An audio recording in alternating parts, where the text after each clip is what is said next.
Here's a super easy breakdown of how I pick money off a tree. First I filmed a shot picking a leaf off a tree, then I froze and my mum placed a £5 note in my hand. Lastly, I continued the motion through with the money now in my hand. In the edit, I made a cut at the moment I picked the leaf off the tree, and then another when I continued the motion through with the note. I then deleted everything in the middle, and we have this.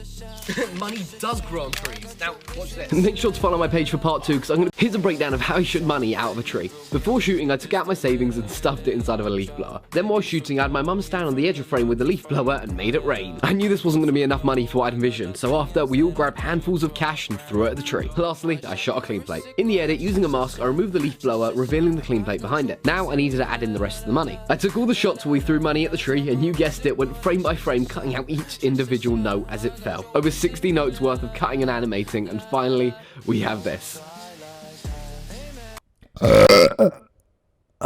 It turns out our parents have been lying to us.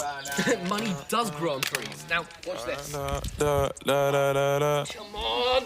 When I popped off, then your girl gave me just a little bit of... Here's a breakdown of how a baseball flew out my TV and hit me on the head. First, I acted out the entire motion and pretended I was hit on the head with a baseball. Then, I pressed myself up against the TV screen and threw a baseball out from the center. I also filmed one more shot throwing a baseball directly at my head that I didn't end up needing and gave myself a bump for no reason. In the edit, I started by removing the green from the TV, tracked it, and then pinned the image onto the play on top. Then I took the shot where I threw the ball out the screen and went frame by frame cutting out just the ball. I put that layer on top of our main shot and lined up the moment I reacted to getting hit to when the ball was in line with my head. Lastly, I needed to make the ball bounce off my head. To do this, I duplicated the layer, freeze framed it, and animated a path that flies out the screen from the moment after I get hit.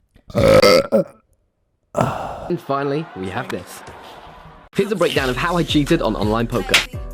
First, I took pictures of a pair of good cards and bad cards that I wanted to play with. Then I played a hand in an online poker tournament that I screen recorded. Using Photoshop, I edited out my real cards and exported that image as our clean shot. Next, I stitched on the bad cards I wanted to peel off the screen using the pictures that I took earlier. And then lastly, I stitched on the winning hand that I wanted to win the game with. For this one, I exported it twice, once with just one of the cards and then the other with both. I full screened these images on my iMac and had my mum off camera clicking through them on cue. I started by sellotaping the first pair of cards onto the screen, then my mum cycled to the next image that had no cards in front of me. Whilst filming, I simply peeled these cards off the screen and picked up a new pair. I threw the cards at the screen, and on cue, my mum cycled to the next image where the cards were on the screen. In the edit, I started by tracking the screen and pinning the picture I made where I was dealt a bad hand onto the screen. Then using a mask, I cut out the cards as it was peeled from the screen, giving the effect it was peeled from inside a computer. Next, I needed to erase the cards from the point after I threw them at the mat. To do this, I found a clean section of the shot, duplicated the layer, and freeze framed it underneath our main shot. Lastly, I went frame by frame cutting out the two cards from the moment they hit the screen, revealing the clean plate beneath it. Finally, we have this.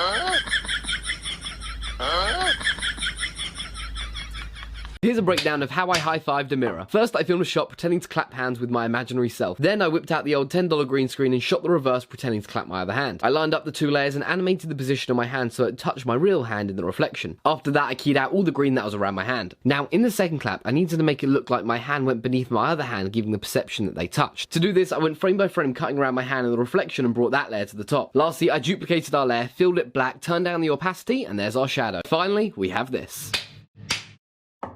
Can someone tell me if I've been going crazy here? Has anyone else been getting so bored that their reflection is starting to become good company?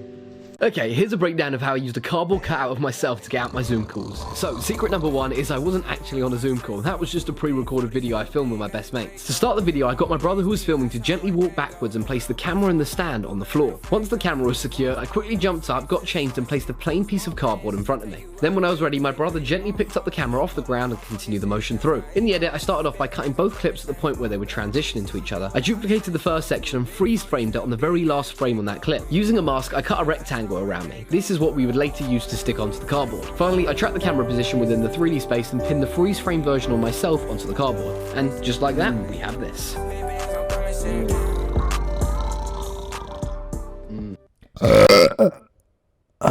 The sale report's looking very high this month, guys. Our margin's been sliced by the supplier. 10%, so we need to keep them. They're both up where Everyone's gonna have to start working at longer hours. and everyone puts out there, pay right up.